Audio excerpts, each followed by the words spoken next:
America is the spiritual home of capitalism. It's a place of small government and big business.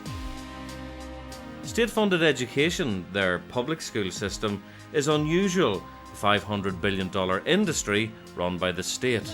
I pledge allegiance to the flag of the United States of America. On the next leg of my education road trip, I'm heading west to see the changing face of corporate America at school and seek out one of the big players who can tell me where the business of education is heading and what might be coming our way.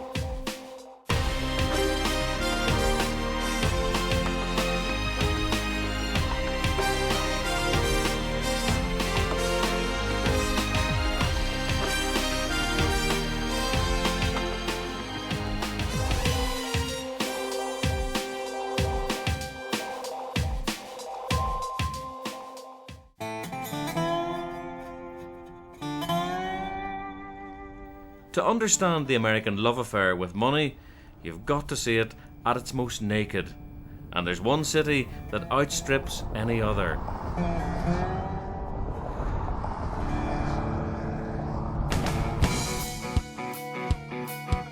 It's the fastest growing city in America, a garish wonderland that's currently opening around a dozen new schools every year.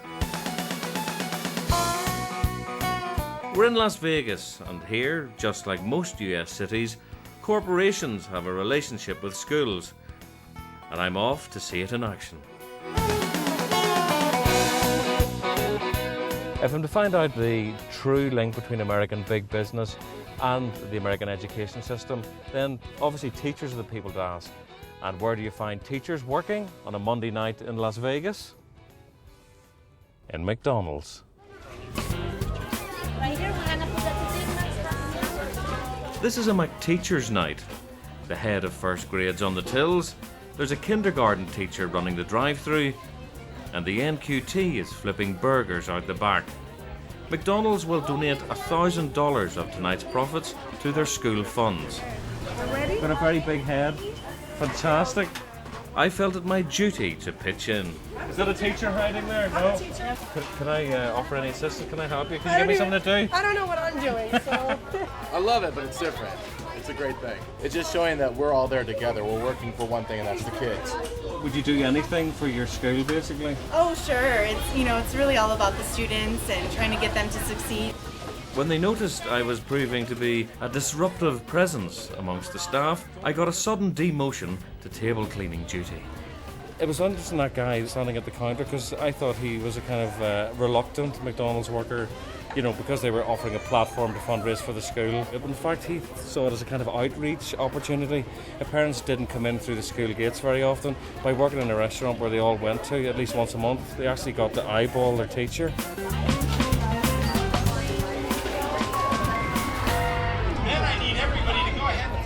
There's no sign of the awkwardness that would accompany this bizarre scene if it were to take place in Britain. This kind of thing is completely normal in the US and fits perfectly with the mildly hallucinogenic world of Las Vegas.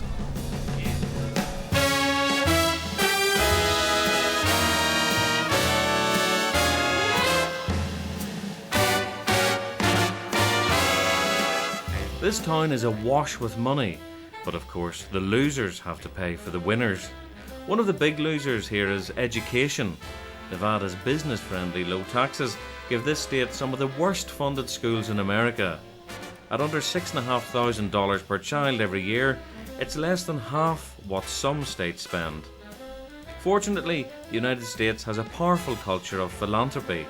That's how the cash-rich casinos got involved with the poorly funded Las Vegas schools.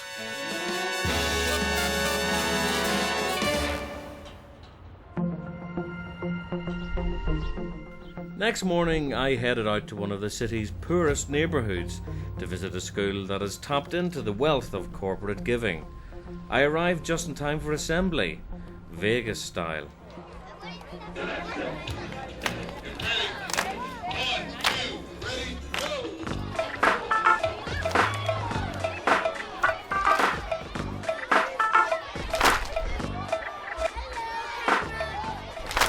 Cully Elementary School has landed a major corporate sponsor to help boost its resources.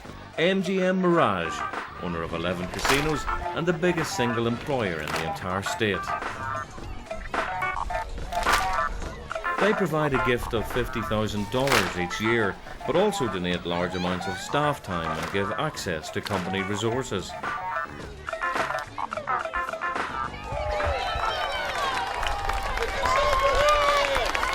Principal Lisa Primus is always delighted to welcome her corporate guests. Special business partners in the house, MGM Mirage.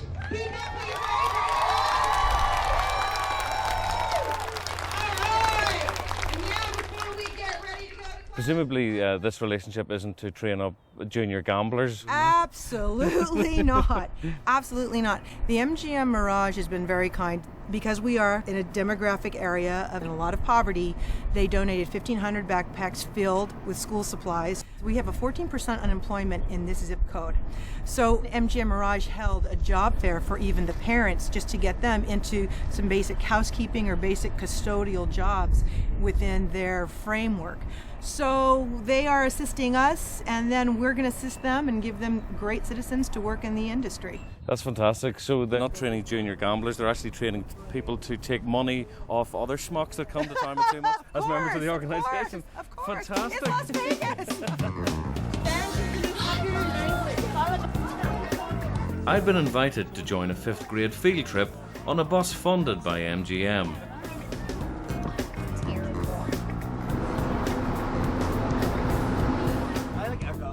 Although the trip is only a 15-minute ride from the school, many of the children have never actually been here, and almost none of them have been inside the most extravagant casino in Vegas.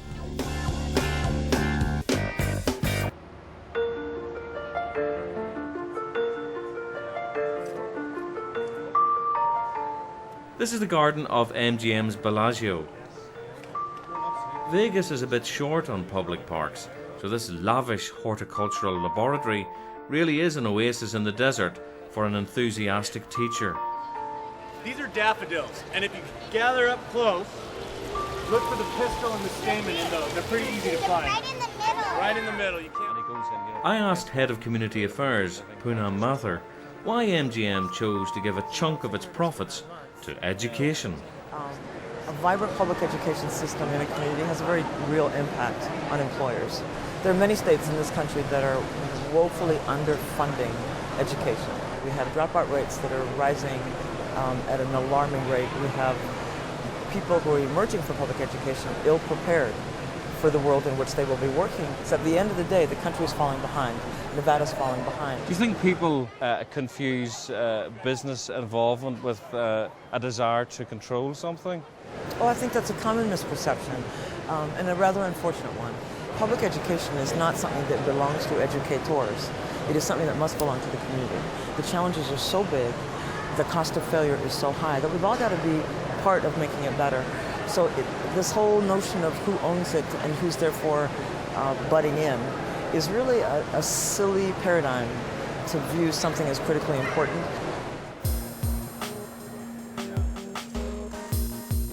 Elsewhere in town, there are a handful of schools in which business has a far greater stake. They're running them for profit. I'm heading to see one of 6 state-funded Vegas schools which have been subcontracted to the commercial school operator Edison. Edison are the largest of several corporations running state schools in America. They have 97 schools in 20 states. They've also just taken over their first state school in Britain. The company's birth has not been an easy one, although all seems calm as you arrive at Edison Kalen Elementary.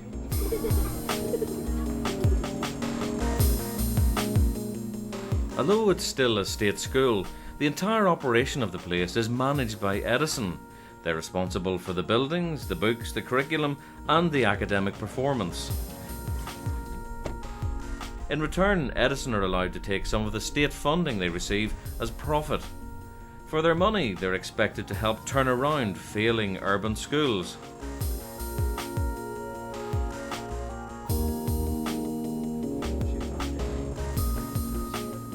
The forthright principal, Dr. Jean Jackson, was keen to have them on board.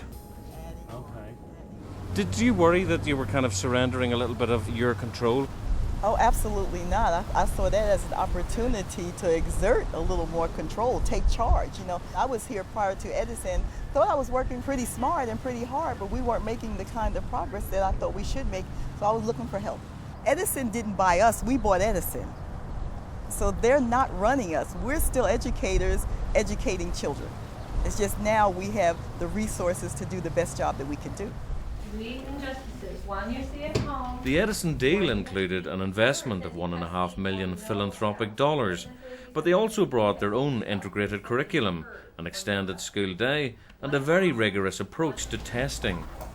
This place is an accountant's paradise. One of the things you really notice is the fascination with data. These children, like those in every Edison school, take benchmark tests in reading and maths every month. You can't escape. The performance figures are everywhere. This is a class. Mathematics, reading, language, arts. But most teachers dread their performances being revealed at the end of the year. This school, it's staring them in the face every day they go into work.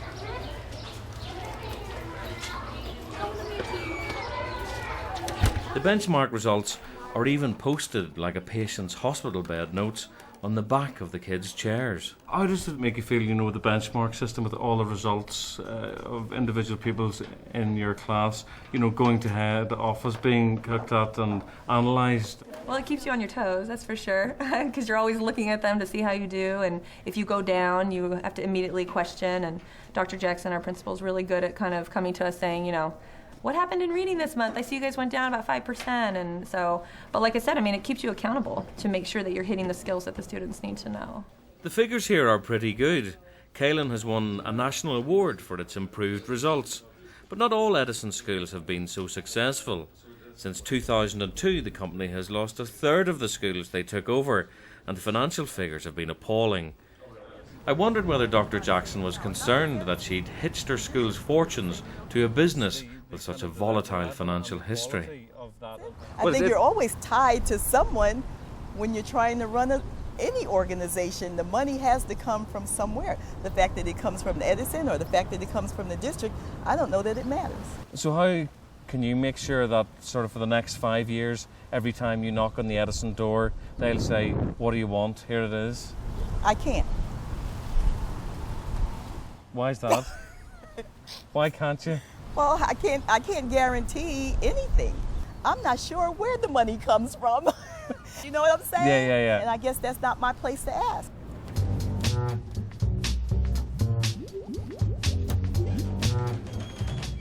Edison's founder, Chris Whittle, has been on a turbulent journey with his mold-breaking business venture. Investors' belief in the project saw Edison reach a valuation of over $2 billion in the year 2000. But 3 years later, this faith had evaporated and the share price had plummeted to almost zero. Thomas Tock is an education writer who's been following Edison and Whittle's progress from the start. Very well. Chris Whittle is a great salesman, and he convinced Wall Street that investors could make a lot of money in a field that was wide open, in great need of improvement, worth hundreds of billions of dollars. But the company struggled to execute its pretty thoughtful and well-respected education plan. The company ultimately never made any money. Grassroots opposition to privatization didn't help either. Edison is largely poisonous to many school people.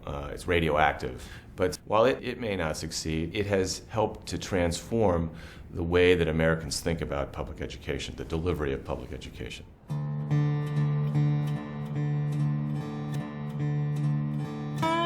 The Edison project has opened the door to far greater business involvement in state schools.